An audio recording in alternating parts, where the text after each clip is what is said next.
Soon after the funeral, Rafsanjani became president, number 2 in Iran's political hierarchy.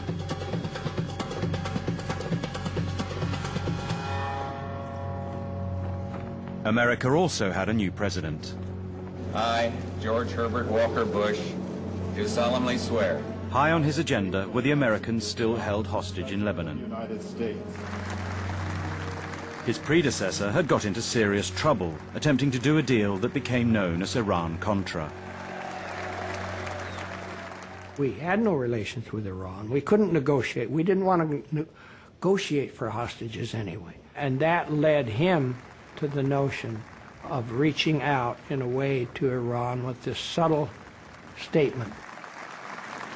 There are today Americans who are held against their will in foreign lands, and Americans who are unaccounted for.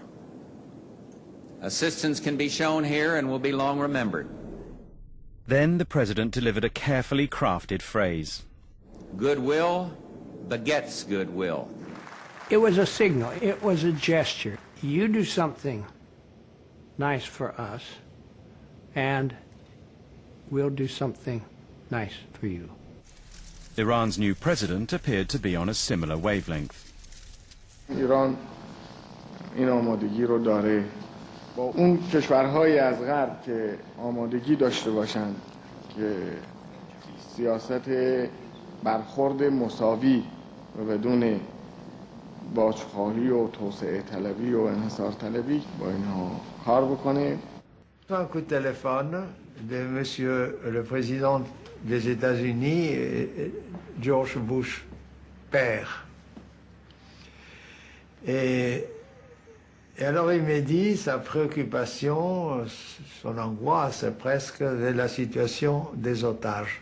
We explained to him we couldn't pay, we were not prepared to negotiate, but we wanted help to get our hostages back. Le président serait disposé à faire certaines concessions aux Iraniens, mais à condition que ça n'implique pas une négociation ou une intervention directe des États-Unis.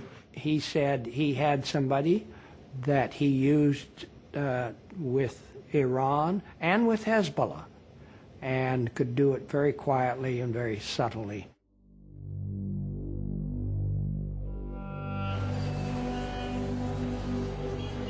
The Secretary General's troubleshooter, Gianni Pico, was sent to see President Rafsanjani.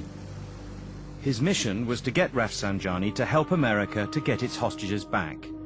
It meant asking him to take a big political risk.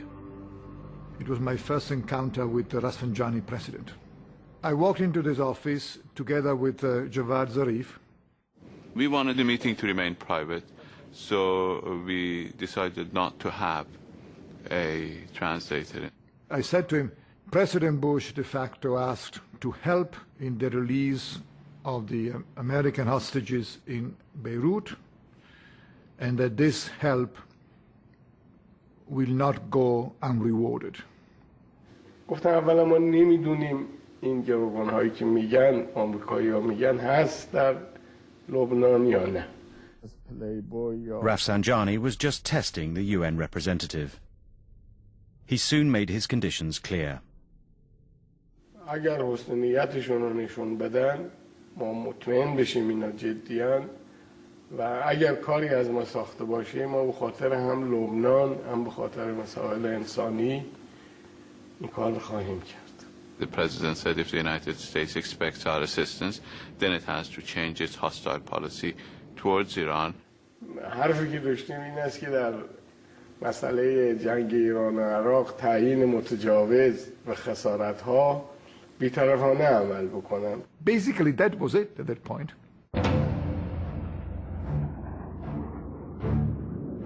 Neither the US nor Iran was yet ready for reconciliation. Then, the entire balance of power in the Middle East shifted. Saddam Hussein opened the way. When he seized Kuwait, America mobilized a coalition to throw him out. And after the war, American forces stayed on, for the first time within easy reach of Iran. We believe the presence of foreign forces in the region are inherently destabilizing. Furthermore, we believe that the presence of foreign forces in the region, particularly those of the United States, have objectives which go beyond the liberation of Kuwait, and these are, in reality, sources of grave concern. So helping to get the hostages released now became a priority for Iran.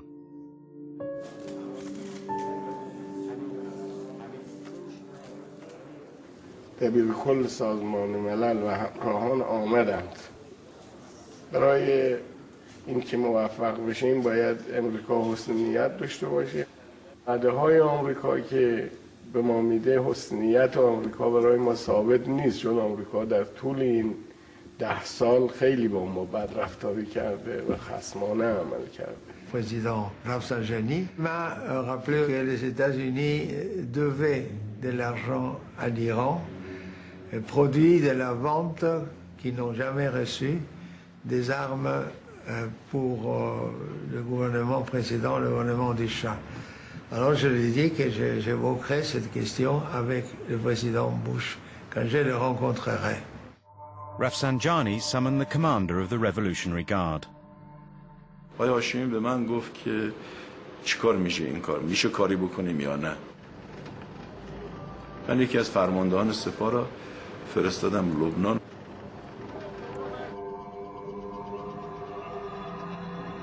رفتن با بچه‌های حزب الله صحبت کردن. اونا به شدت مخالفت کردن. The general decided to show Hezbollah where the power lay. من اصرار کردم که تو تا اینا آزاد نشدن بمون اونجا.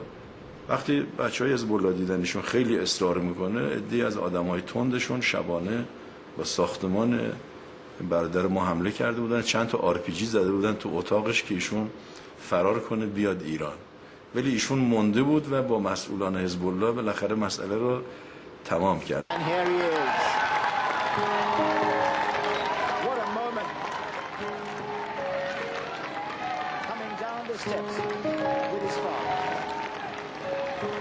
Over the next 2.5 months, one by one, the hostages were released. The last one out was an American reporter who had been in captivity for 6 years. Mr. Anderson, your freedom is a victory for all. Welcome back. Thank you, sir. I'm very grateful to you. When Terry Anderson was released, the president said, you know, it lifts a huge burden, not only the human part of the hostage, but it overshadowed everything we did on the Middle East. And suddenly that cloud was lifted. We wish you a Merry Christmas. Hostage-taking is hell on a human scale. Now Iran waited for America's side of the goodwill deal. The Iranians start calling me and say, well, you know, what's happening? What's happening? We are in a difficult position at home. They say the president has helped the Americans, and now where is the thank you note? Johnny Pico said the Iranians are expecting a gesture. And he said, we've got to be fair because I promised them. And I said, Johnny, I will try. I sat down with the National Security Council principals and we discussed it, and I said, we have a commitment. And the president was sympathetic to me. When we said goodwill begets goodwill, we did not say, if the Iranians release the hostages, no matter what else, we are going to respond favorably. We said goodwill would beget goodwill. Well, doing other acts of terrorism is not my definition of goodwill. Everyone else said Iran is behaving so badly in so many different ways that now to reward them by lifting some of the sanctions we had or making trade deals or some of the things that would have that the Iranians would have wanted is just impossible for us. And I lost the argument. وقتی که آمریکایی‌ها درست عمل نمی‌کردن به وعده‌هاشون کار ناقص می‌موند. Rafsanjani's gamble had not paid off. For his remaining 5 years as president, he made no further attempt at political reconciliation with America.